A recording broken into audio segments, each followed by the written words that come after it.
दर्शक बंधु मु चारुकला स्वागत करुच्ची मो चैनल पढ़ बढ़ यूट्यूब चैनल को यही चैनल रे आपण मैंने शिक्षा संबंधी वीडियो पाइपर। चलतु आज आम 2026-27 शिक्षा वर्षर गृह कार्य जो पिला दि जाइए प्रथम रु अष्टम श्रेणी से पिलाମାନଙ୍କର गृह कार्यटी देखा।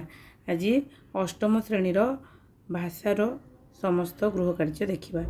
जदि आपण को ये सबु विषय गृह कार्य दरकार ताल आपण मैंने मत कमेंट रे जनइबे और चैनल रे नुआ थिला चैनल को सब्सक्राइब करेंगे। चलतु डेरी नक आरंभ करिया आज भिडियोटी। भाषा ये गोटे अनुच्छेद देइथबो ए अनुच्छेद देखिकी प्रश्नर उत्तर गुड़िक आम लिखा। 1 नंबर क कौन कले आम परिवेश सबुज और सुंदर हेबो। उत्तर गछ लगेइले आम परिवेश सबुज सुंदर हेबो। ख नंबर क्षीरोदत्त सान भौणी को कौन उपहार देबाकू स्थिर कला। उत्तर हम क्षीरोदत्त सान भौणी को 2टी चारा गछ उपहार देबाकू स्थिर कला। यही गपटीर यथार्थ नामटीए दियो। उत्तर हम उपहार किंबा परिवेश पई गछटीए एभली गपटीर ना हो पार। आस शब्द गुड़ी को भांगी लिखा। पुष्पांजलि पुष्पयुक्त अंजलि, जन्माष्टमी जन्मयुक्त अष्टमी, जन्मोत्सव जन्मयुक्त उत्सव। 2 नंबर वृक्षलता आमर बंधु यही धारणा को नहीं चित्र अंकन कर। आम चित्र आंकिबा जंगलर वृक्षलतार। अस्त्र शस्त्र परी 5टी जुग्म शब्द लेख। धनुबाण, तीर तोमर, गदा मुसल, शूलप्रास, सरशक्ति।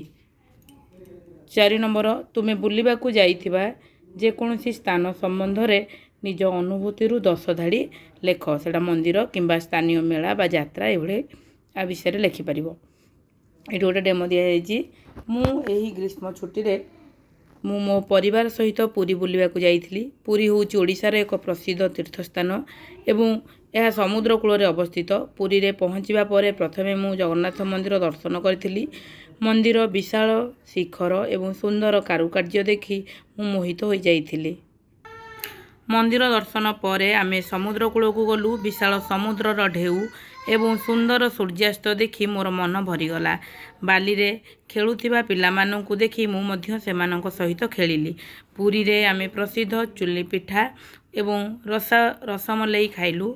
संध्या बेले समुद्र कूल रे बसी ठंडा पवन उपभोग करिथुबा बेले मु भाबुथिली जे प्रकृति केते सुंदर।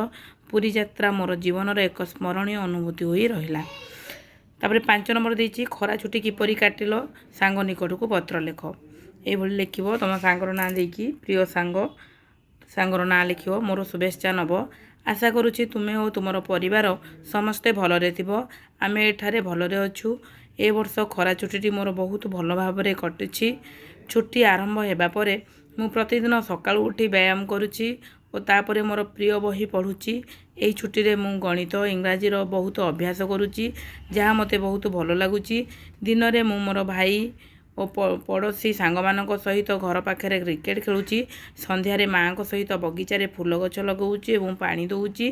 यह मते बहुत आनंद देउछि। छुट्टी रे मु आम घर पाखे थिबा दर्शनीय स्थान जोटा कि आपनक घर पाखे थिबो सेही दर्शनीय स्थान लिखिबो।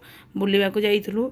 नुआ नुआ जिनिस शिखुछि और परिवार सहित अधिक समय कटाउछि। तुमे किपरि खरा छुट्टी काटुच तुमर अभिज्ञता मते निश्चय लिखि पठाइब। इति तुमर प्रिय सांग निजर ना और तारीख पकेब।